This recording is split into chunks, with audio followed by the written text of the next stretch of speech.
So, patay.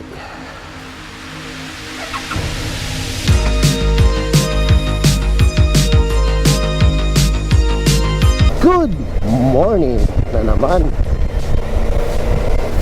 It's a very good day.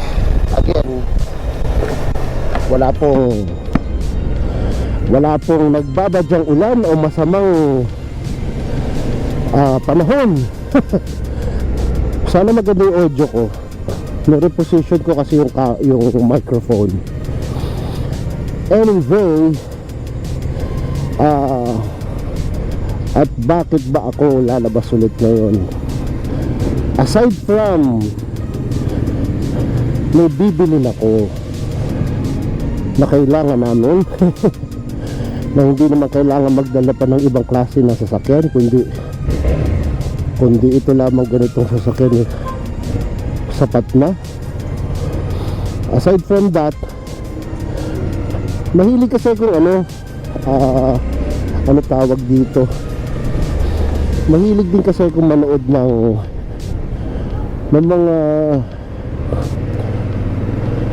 mga vloggers din from abroad, yung mga nagtuturo ng mga skill trainings, ganyan. Nakakatuwa kasi marami ka talaga mapupulot na aral na magugulat ka na, uy, ganun pala yun. Parang sabi mo sa sarili mo na either hindi mo ginagawa or unintentional, nagagawa mo na pala dahil doon sa years ng experience mo sa pagmumotor. Sabi ko nga last time, yung aksidente, yung biglang dubako nung last time sa Arayat, para bang siguro nagsagip na lang sa akin doon yung talagang yung biglang yung experience mo lalabas kakatas yung mga pinagpawisan mo ng araw sa motorsiklo. Magandang bagay kasi kahit hindi masyadong hinog na hinog yung mga kaalaman sa pagmumotor, dapat lalong madadagdagan. Sabi nga nila, dapat laging uma-attend tayo ng mga riding schools, lalo na sa mga bagong bibili ng motorsiklo. Advisable talaga na to get re-in touch, or kung bago talaga, dapat talaga to attend, kung datihan na, to get in touch again with your motorcycle skills. Malaking bagay So, yun nga, naging hobby ko na rin yung panonood talaga ng mga coaches, yung mga nagtuturo ng pagmumotor. Siyempre, namamangha ka, tapos at the same time, siyempre, tuwan-tuwa ka dahil dagdag kaalaman na naman. Tapos sabi mo sa sarili mo, tatry mo, papracticein mo. Magugulat ka kasi tama sila kahit saan mo tingnan. Ang pagsakay talaga sa motorsiklo, delikado for beginners, yung mga nakakakita yung mga gusto magmotorsiklo for their first time, the moment na sumakay ka talaga sa motorsiklo, talagang delikado na talaga. I mean, yung pagsakay pa lang, the mere riding, talagang medyo sabi nga nila, yung chances mo for accident ay mataas kasi we are riding on a two-wheel lang. So ang objective talaga ng mga nagtuturo, hindi ako yung mga nagtuturo na napapanood ko, ulitin ko, hindi ako coach, hindi ako professional, hindi ako specialista. Yung mga napapanood ko lang na yun nga, ang sabi nga nila, kailangan i-mitigate yun. Mitigate meaning mabawasan yung chance mo na ma-aksidente kung talagang love mo ang pagmumotor. Alam mo ang pagmumotor, it's either na-encounter mo yan siyempre sa pamilya, mana-mana, dahil yung tatay mo o father mo o uncle mo nagmumotor, o tita mo o mami mo nagmumotor, o ang isang malaking factor kasi yung mga kaibigan din siyempre pag yung mga circle of friends mo nagsisipag-motor, most likely mainggaan nyo ka rin magmotor. So before you touch or you get a motorcycle, diba siyempre Sa ibang content na lang yun, yung pagpili, what is the best beginner's bike. Panunuurin ko ulit, actually sharing lang to eh. Hindi naman naggaling sa akin to. Ito yung sharing lang sa mga napapanood natin. So, what are the chances of a motorcycle rider to get into an accident? Siyempre, ito yung mga resources natin dito, like people like Motojitsu, si MCRider, yan ako, panoorin mo sa YouTube. Mga Amerikano sila na nagtuturo talaga ng mga road skills, motorcycle skills. Maganda, lalo na kung ipapractice natin sa araw-araw. So, ano daw ba? Kasi, ano tawag dito, para bang shorten nila or pinadali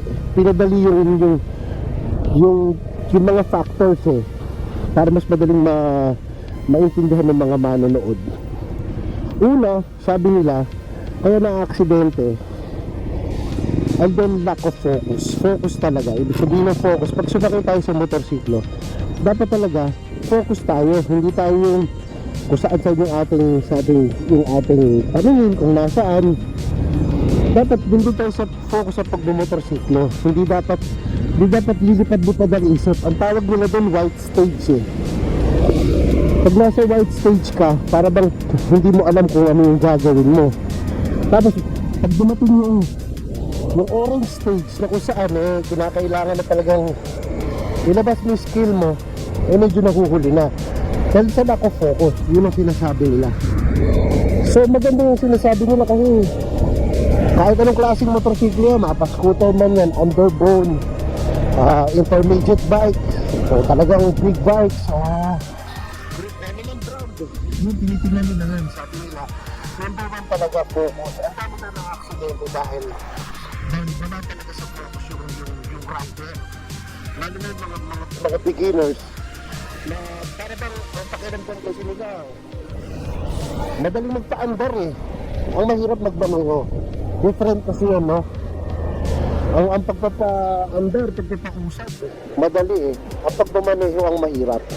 So, yun ang dapat sinasabi nila. Focus. Number one, focus sa dadaanan, focus sa pupuntahan. Kahit pa paano kung familiar ka na sa kalsada na dadaanan mo, advantage yun. Kasi, alam mo na yung bumps and humps, tapos hindi ka na yung direction of you are going, malaking bagay yun. It's a plus for you already pagka ganun. So, number one, yan, focus. Number two, sabi nila, ang isang nagiging dahilan daw ay abruptness. Ano ibig sabihin na abruptness? Abruptness, yun ba? Biglaan sa lahat ng bagay. Biglaan pumipreno, biglaan talagang nagtutrotan na ganyan, biglang nakakajot. So nahuhulog yung rider or sa yung abrupt braking nagkokos siya ng pag-lose of traction. Tapos abruptness siguro sa pagpili din ng motorsiklo, kasi kung bagong rider ka, pipili ka ng 1000cc. Ewan ko ha. Napakabigat nun. So hindi dapat magsa-start tayo sa small displacement lang na motorsiklo. Tapos yun nga, mga bigla kahit naman sa bago, pagka binibigla natin talagang medyo, sabi nga nila, nagugulantang tayo sa mga pangyayari. So yun yung nagkukos ng to lose our focus.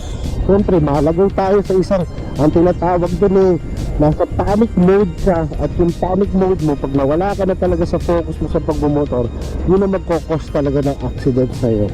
Ulitin ko, hindi po ako expert, mas marami akong kaibigan na expert sa pagmumotor, mas magagaling sila, pero ito kasi sa mga napanood ko lang, sinishare ko lang, no? So yung mga nanonood nito, makapulot man lang tayo. Actually, we are learning together dito pagka ganyan eh. So ang ganda nung sinabi nila na abruptness. So pangatlo, Oh, punta na tayo sa 3. Cornering daw. Yan, yung sa corners. Corners, ano ba yung corners? Yung bigla kang, yung liko, tightness, kung gaano kalatad yung kalsada na iyong kakaliwaan o kakananan, corners, lalo na sa mountains, yung mga papuntang Baguio, Tagaytay, Little Baguio na San Juan. Ay, actually, mahirap yun, ha? Kasi buhay ko rin, eh. Sudik, yan. So, corners daw. Ano ibig sabihin ng corners? Yung speed control, yan. Kasi pag masyado tayong mabilis siguro, kasi ako na-experience ko nung unang, talaga akala ko, naku, nagdodire-diretso na ako talaga. Kasi, ang bilis ko sa corner, kasi marami nagsasabi, wag magpipreno sa corners. Sabi naman ng iba, dapat nagpipreno braking tayo pag kumakaliwa tayo. Ay, ang key talaga sa akin, ang nakikita ko dyan, pinakamaganda isipin natin ay talaga yung speed control. Pag mabagal lang naman kasi tayo, wala naman siguro dahilan para kung umabot ka ng sa red stage o kaya yung magkakabiglaan tayo na kailangan mo bagay na pumreno o ano, at least may panahon ka para mahabol mo yan. Wow. So, yung isa pa yun, so actually abruptness parang pasok na rin sa focus yan, eh. Pero itong number 4, cold tires. Ayan, example yan. Pinapanood yung video ni Motodeck. Si Motodeck, bumili siya ng bago MT-09. Yan. So yung bagong MT-09 niya, si Motodeck magaling yun, idol yun, eh. Pero dahil sa cold tires niya, bagong bago, medyo na ano siya, nag-skid yung kanyang gulong. Nang nag-skid yung kanyang gulong, ayun na lose control siya. Tapos kasama ang palad, medyo sumemplang siya. So yun, cold tires. Ano pa ba ang ibig sabihin ng cold tires? Cold tires, pag yung kabadyahan mo lang. Kaya kung makikita nyo yung mga riders gumaganon-ganon, ewan ko kung nakikita nyo sa camera, no? Hindi ako magkasya professional, pero pilitin ko. Yan, ang tawag dito, you are warming up your tires. Yan, yung pinapainit mo muna yung gulong mo para mas magandang traction, yun ang sabi nila. Kaya kung makikita mo yung mga nagkakarera sa MotoGP, may mga first lap sila na talagang pinapainit lang talaga yung makina, pinapainit yung gulong. So yun yung main reason doon. Kasi malakas kasi maging cause ng accident talaga yung cold tires na tinatawag. So yun, so threat mo,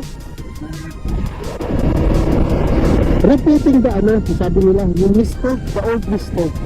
Anong repeating the old mistake? Siguro yung mga natin, di ba may mga tinatawag tayo ng mga knowledge natin, alam naman na natin, nabasa natin, napagpayuhan na tayo ng ating mga kaibigan, yung mga experiences natin sa buhay, yung mga mistakes natin, dapat kasi tinuturing natin siya, we should learn for our mistakes. Yun yung parang sinasabi doon. So ibig sabihin, pagka pala alam mo na sa una, at inulit-ulit yung pag ginawa mo pa, there is something wrong na already. Hindi na sa pagmumotor mo, talagang kasi pati sa buhay yan. We should learn from our mistakes. Sabi nga nila, experiences teaches us to, para bang experience mo, siyempre, the more we have experience, the more we will lessen our mistakes. At the same time, yung mistakes kasi, that would make us experience. So, ibig sabihin, sinasabi nila, huwag matakot magkamali, pero i-mitigate natin, lalo na sa pagmumotorsiklo. Babawasan natin yun. So, dapat, number one niya, focus. Makinig tayo sa advice ng mag-aral, mag-enroll tayo, continuing learning, umattend tayo ng mga riding schools. Tapos, ride on your own limits. Tapos, yun, mga cold tires, yan. So, yun yung sinasabi nila, repeating the same mistake. Iwasan natin yun. So, isa pang sinasabi nila, overconfidence. Yun. Kahit naman sa anong bagay, pag overconfident tayo, kahit na sa basketball, lamang ka na, di ba? Lamang ka na, hindi naman ibig sabihin, lamang ka na, panalo ka na. Until the final buzzer sounds, doon mo lang masasabi sa sarili mo na right now, panalo na, diba? So, hindi dapat tayo overconfident sa mga bagay-bagay. Dapat talaga, we should always humble ourselves. Sabi nga nila, yung stock, yung, alam mo yung bigas, yung palay, diba? Mas lalong nagkakaroon ng ang palay ng bunga, ng butil, lalo siya yumuyuko. So, ibig sabihin nun, mas lalo pa na tayong experienceado, dapat mas lalo tayong humble. Yun ang sinasabi nung do not to be overconfident talaga. Kasi laging meron mas magaling sa iyo eh. Sigurado ko dyan, laging may mas mahusay sa iyo.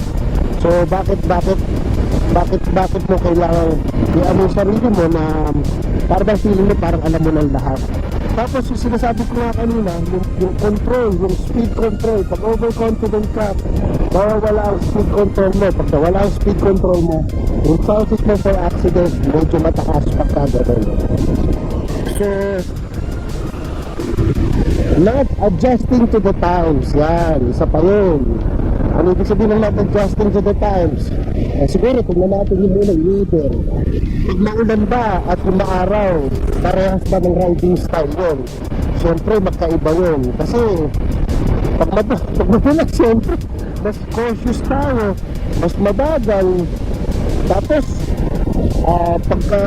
pagka naman ganito yung init, kung sinasabi pag ganito na ano naman, mainit, pag mainit kasi, siyempre yung weather naman, kailangan full riding ka lang, kasi pag masyado ka naman, ang suot mo rito, nakahanda na, naka-leather jacket ka, alam mo mainit naman, baka naman mag-stroke ka naman. So, sinasabi rito, adjusting the times, so adjust siguro kung paano ka paano riding style mo, kung ano yung mga dapat mong gawin pagka umuulan, maaraw, so sa ibang bansa siguro pagka siyempre sila kasi meron silang snow. Tayo kasi sa Pilipinas wala namang ganun, it's either wet or dry lang tayo, so every time na wet, adjust tayo sa riding style natin. Pag dry naman, always siyempre rehydrate tayo. Yun yung mga bagay na mga sinasabi nila. Tapos sa akin, may dagdag ko lang, personal talagang ko number one sa lahat, follow traffic rules talaga. Isa yun, traffic rules. Sabi nyo yung batas kasi, kung nilagay yung batas dyan, hindi dahil para palamuti yan. Ibig sabihin, dapat yan, kaya nga ang tawag ma-organize yung sarili mo ng dahil sa batas. Kung dito sa aeronaut, pang speed limit dito is 100. Siguro kung ikaw ay nagmo-motorsiklo, tatakbo ka ng 100, pero medyo mabagal talaga.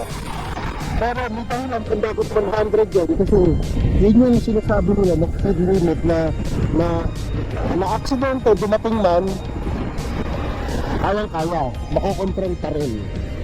So hindi katulad na pag tumatakbo ka na ng mga 150, 160 pataas, medyo mahirap kontrolin na yun.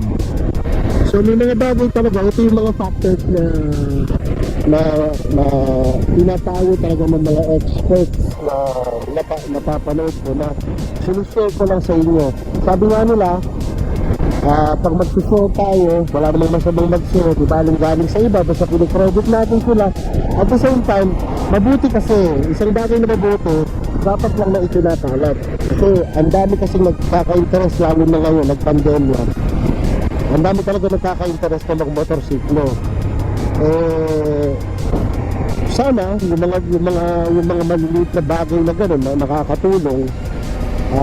Marami ring local vloggers na nagtuturo din ng riding skills din.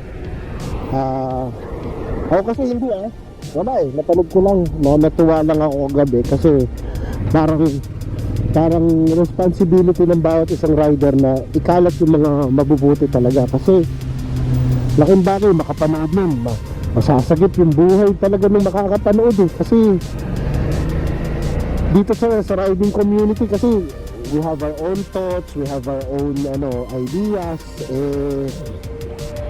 Ang ano natin magkatulungan na para maging maayos. Ito haba ng truck Manong, mainit. Manong mainit. So yun lang naman ang content ng vlog natin ngayon. Wala naman ako magawa. Nandito pa rin ako sa Bulacan. Sa mga nanonood na hindi taga dito, this is Bukawi exit. Bibili lang ako ng tosino, longganisa. Kakaano, lalo na yung longganisang kalumpit. Recording pa ba ako? Oo naman. Sarap yun eh. May mga skills kasi na tinuturo dun eh, pero I will not go on that kasi hindi naman ako, sabi ko hindi naman ako teacher. Mas maganda nga storyteller na lang, hindi nga ako vlogger, storyteller lang ako eh. Hindi rin naman ako teacher. I share good news, I share things that make us feel good, sabi nga nila. Kasi ngayon, panahon na to, hirap maging pessimistic or negative. Pag pessimistic ka o negative ka, nako, sus Mariosep. Marami sigurong dahilan yun para mag-ano pa tayo, maging pakaramdam natin ganun sa nangyayari sa atin.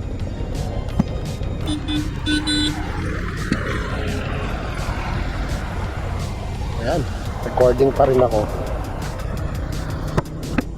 Manong naman, alam naman na naiinitan kami. Yan. Thank you. Sarap. Thank you.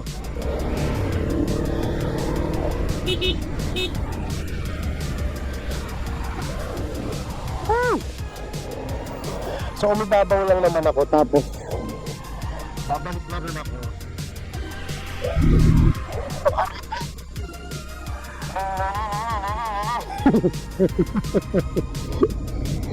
Uy, pero pa iba-iba yung number ko.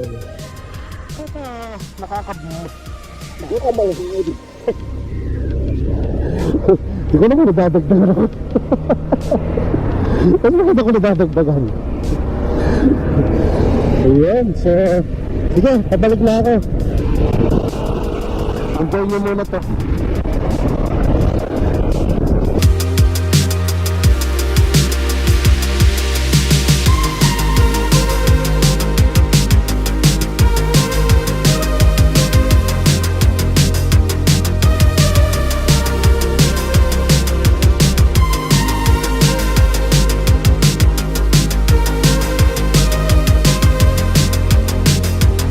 So yun, sana share natin yung knowledge, yung mga ano lang naman ako, maliit na channel lang naman ako, hindi naman ako, actually ito nga ano lang, libangan lang para on a weekly basis nararelax ako. Yung mga nagtatanong, tapos description po na ako ay isang naglilingkuran sa gobyerno ng isang public ng dentist. Isa po sa aming mandato magturo sa pangangalaga ng bibig, pero siyempre i-generalize mo na yun, magturo ng kabutihan talaga sa mamamayan. Yun ang pinaka-importante. Mag-advocacy na tayo ng mga bagay-bagay, at isa dito, katulad dito is safety, motorcycle safety. Kasi ano nga, dumating yung araw na actually gusto ko mag-enroll, sana magkaroon ng tao. Gusto ko magkaroon scooter, tapos surgery stem. Ako naman, hindi naman ako magpa-trap. Ang gusto ko lang madagdagan yung knowledge mo sa pagkumotor, kasi sa truck mo kasi dapat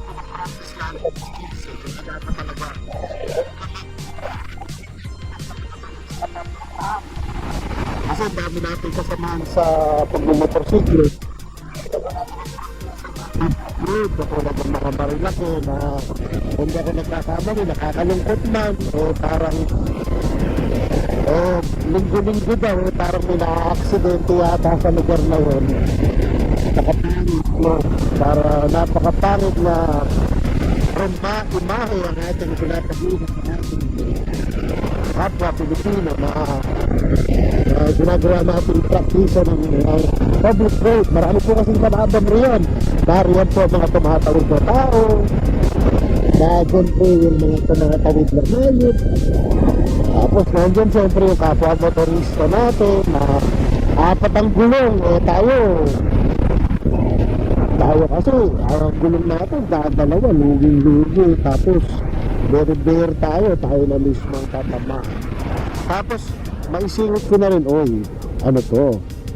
maisingit ko na rin, please wear proper gear. Yan, ako, napaka-importante talaga. Ngayon kung nakikita nyo, naka-jersey man ako. Ito, ano tawag doon? Sa loob dito may paddings ako. Kaya walang problema. Hindi ko alam kung pwede ko sumingit dito o hindi. Anyway, maandar naman. Let's be cautious. Isa pa pala yun. Marami tayong matututunan pa.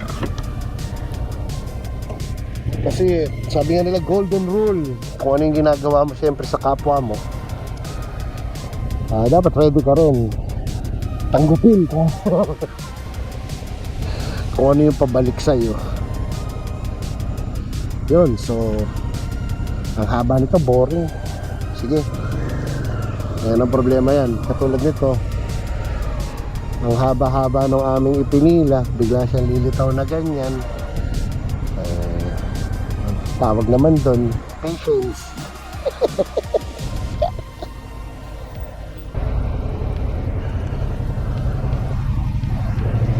Ay nako, punong-puno na ng vitamin D ang mga nagmumotorsiklo.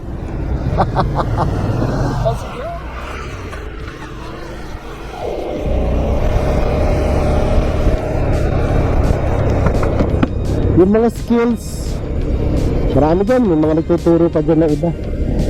So, nandito na ako sa MacArthur Highway.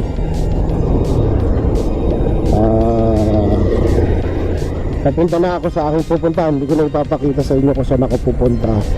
Pero dito na po ulit ako nagpapaalam. Marami pong salamat sa mga nagtataga. Sa mga nanonood, sa mga nag-subscribe. Sana nga madagdagan pa, no? Anyway, please do subscribe, share, like our videos. Yan, kung meron naman kayong comments, masaya po namin babasahin yun. At kami natutuwa. Shout out! At kami natutuwa dahil ibig sabihin ng binabasita niyo ang aming tahanan dito sa YouTube. So that is about. So kita-kita po tayo muli sa susunod vlog. This is Dandy signing out. Yeah.